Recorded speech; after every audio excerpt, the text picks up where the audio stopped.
मुंबई आने वालों के लिए राहत की खबर। वैक्सीन की दोनों डोज लगवा चुके ट्रैवलर्स को नहीं लानी होगी आरटीपीसीआर की नेगेटिव रिपोर्ट। महाराष्ट्र सरकार लाई नई इलेक्ट्रिक व्हीकल पॉलिसी। इलेक्ट्रिक वाहनों पर नहीं देना होगा रोड टैक्स।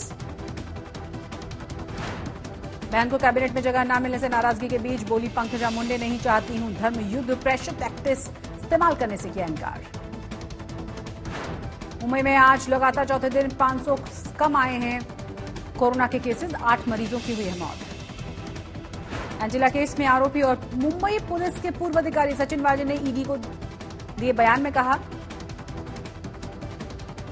बार मालिकों से उगाही करते वक्त पूर्व गृह मंत्री अनिल देशमुख को नंबर 1 के नाम से बुलाता था। वाजे ने 100 करोड़ की वसूली मामले में दिया है ईडी को बयान। पूर्व मुंबई पुलिस कमिश्नर परमबीर सिंह ने आरोप लगाया है कि वाजे को परमबीर सिंह ने दिया था 100 करोड़ रुपए की वसूली का आरोप। इस केस में मुंबई हाईकोर्ट के निर्देश पर जांच कर रही सीबीआई ने दर्ज किया है केस। ईडी कर रहा है मनी लॉन्ड्रिंग की जांच।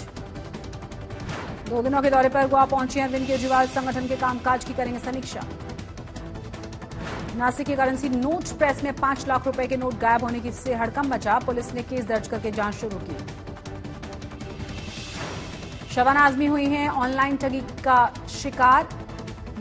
इस मामले में महाराष्ट्र साइबर सेल की स्पेशल 26 टीम ने इस पूरे मामले को सुलझाया। यूपी के सहारनपुर से हुई थी ठगी।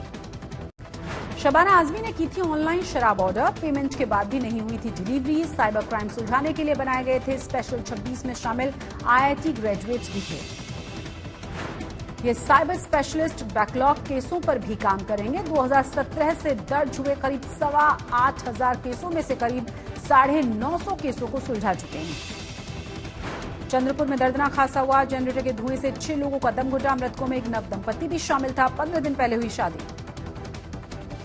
महाराष्ट्र के चंद्रपुर में बदमाशों ने युवक को गोलियों से भूना, हालत गंभीर हुई। बुर्का पहनकर आए थे शूटर।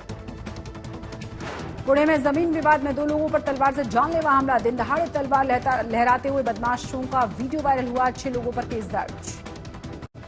बीड़ से औरंगाबाद जा रही कार में अचानक से आग लगी, किसी के हताहत होने की खबर नहीं। महाराष्ट्र के नांदेड़ में भारी बारिश से बर्बादी हुई, किसानों की आंखों में आंसू। गुजरात के द्वारका में मूसलाधार बारिश, द्वारकाधीश मंदिर पर बिजली गिरी, नुकसान की खबर नहीं। द्वारका के समंदर में उठ रही हैं ऊंची लहरें। मौसम विभाग ने जारी की अगले 3 दिनों तक सौराष्ट्र में भारी बारिश की चेतावनी। गुजरात के गांधीनगर में तैयार हुआ है 5 स्टार होटल वाला रेलवे स्टेशन, पीएम मोदी करेंगे उद्घाटन। 397 अंकों की बढ़ोतरी के साथ 52,769 पर बंद हुआ सेंसेक्स। निफ्टी में 119 अंकों की बढ़त 15,812 पर बंद। भारत बायोटेक को जल्द ही डब्ल्यूएचओ से कोवैक्सीन को मंजूरी मिलने की उम्मीद। कहा 9 जुलाई को ही सौंप दिए गए थे सभी डॉक्यूमेंट्स। अप्रैल में वोडाफोन आइडिया ने 18 लाख और बीएसएनएल ने 13 लाख ग्राहक गंवाए हैं। जियो ने जोड़े हैं 47.5 लाख से ज्यादा ग्राहक। कैबिनेट ने एलआईसी के आईपीओ को लाने की प्रस्ताव को मंजूरी दी है। हिस्सेदारी बेचने का आंकड़ा वित्त मंत्री की अध्यक्षता वाला पैनल तय करेगा। सरकारी सिक्योरिटीज में आम लोगों के निवेश करने का रास्ता खुला। आरबीआई ने जारी की है रिटेल डायरेक्ट स्कीम।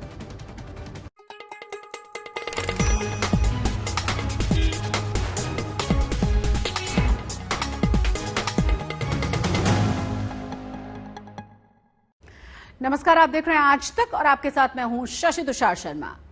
अपनी सांसद बहन प्रीतम मुंडे को कैबिनेट विस्तार में जगह ना दिए जाने से नाराज बताई जा रही बीजेपी नेता पंकजा मुंडे ने कहा है कि किसी प्रेशर टैक्टिक्स का इस्तेमाल नहीं कर रही हूं और वो नहीं चाहती हैं कि धर्म युद्ध में वो पड़े।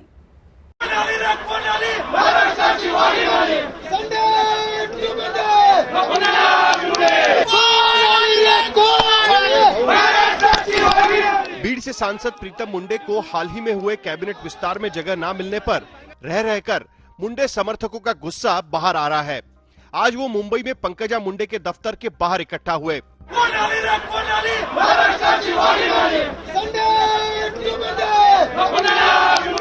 इससे पहले करीब 80 समर्थक पार्टी में अपने पदों से इस्तीफा दे चुके थे। समर्थकों को संबोधित करते हुए पंकजा मुंडे के भाषण में भी विद्रोह का स्वर दिखा। उन्होंने इस स्थिति को धर्म युद्ध बताया।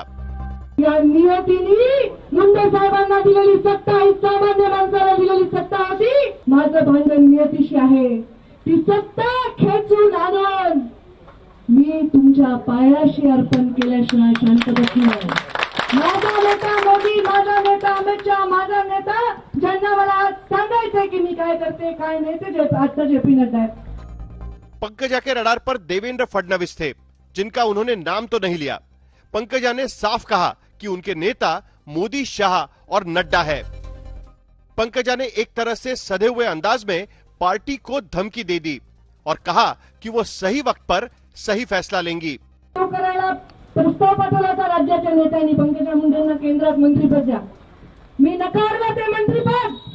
मग तेव्हा जेव्हा माझं अस्तित्व पणाला लागलं होतं, माझ्याकडे शून्य ताकद होती, असं वाटत होतं की आपल्याकडे काही नाही, पायाखालची जमीन सरकली. तेव्हा मंत्रीपद नाकारलेली पंकजा मुंडे आज मंत्रिपदासाठी राजीनामा देणार आहे. तुम्हाला राजीनामा देणार आहे. कैबिनेट विस्तार के बाद से बीजेपी नेता मुंडे बहनों की नाराजगी को नजरअंदाज करते दिखाई दे रहे हैं. असं तुम्हाला कोणी सांगितलं त्या नाराज आहेत?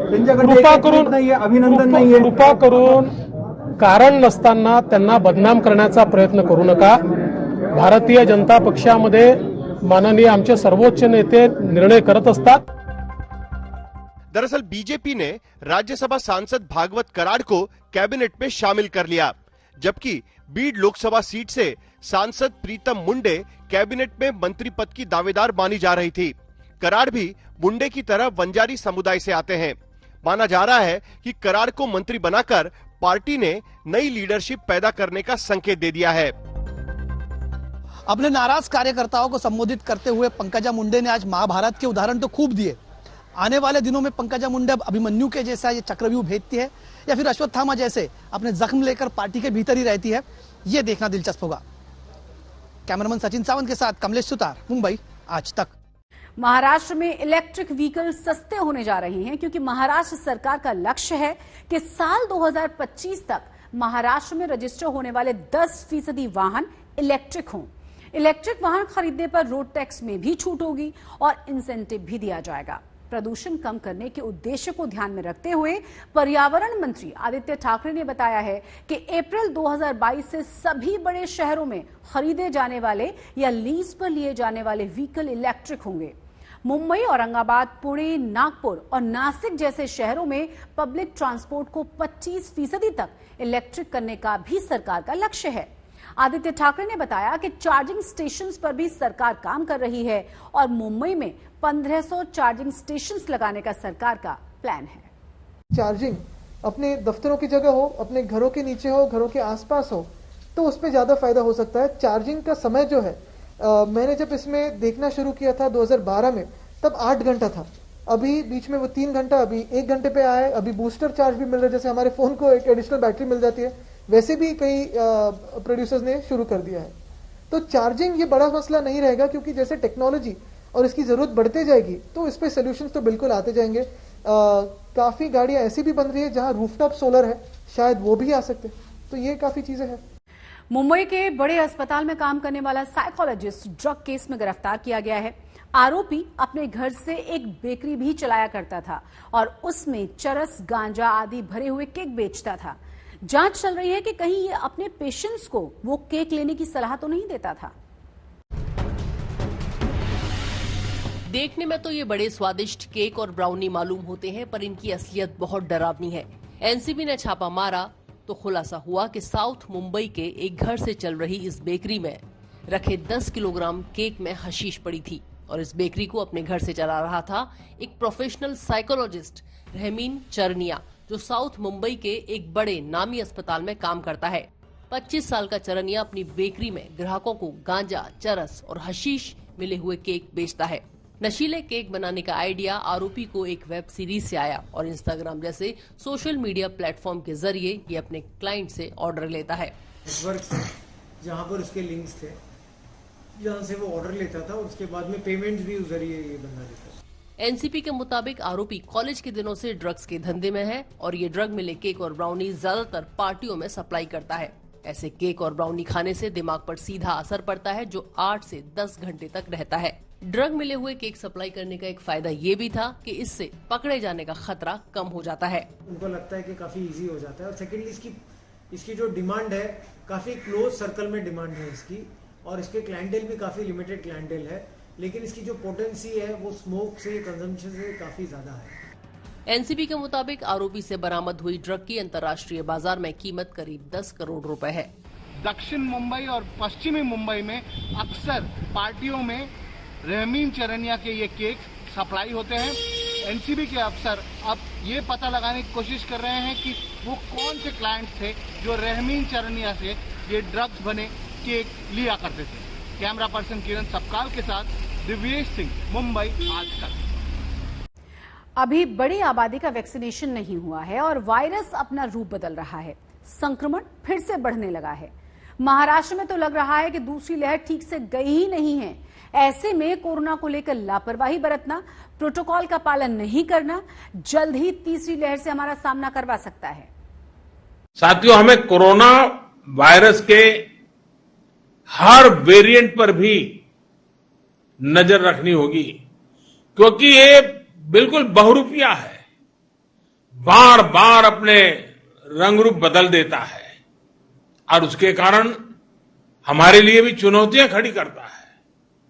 और इसलिए हमें हर वेरिएंट पर बहुत बारीकी से नजर रखनी पड़ेगी। जब हम थर्ड वेव की बात करते हैं तो हम थर्ड वेव को मौसम के समाचार की तरह से, वेदर अपडेट की तरह से सामान्य रूप में ले रहे हैं। हम उसकी गंभीरता और उससे संबंधित अपनी रेस्पॉन्सिबिलिटी को शायद जिस स्थाई पर समझने की जरूरत है, वहां पर कुछ चूक हो रही है। यह मानसून की बारिशों से आने से पहले कहीं हम घूमने चले जाएं, या ऐसा कोई सिंपल आचरण नहीं है, बल्कि वायरस वर्सेस ह्यूमन बीइंग, इसके बीच चलने वाली कंटिन्यूअस लड़ाई है। इसलिए जरूरी है कि हम सब यह समझें कि थर्ड वेव प्रकृति से ज्यादा हमारी प्रवृत्ति पर डिपेंड करेगी। और इसी खबर के साथ मुंबई मेट्रो में बस इतना ही।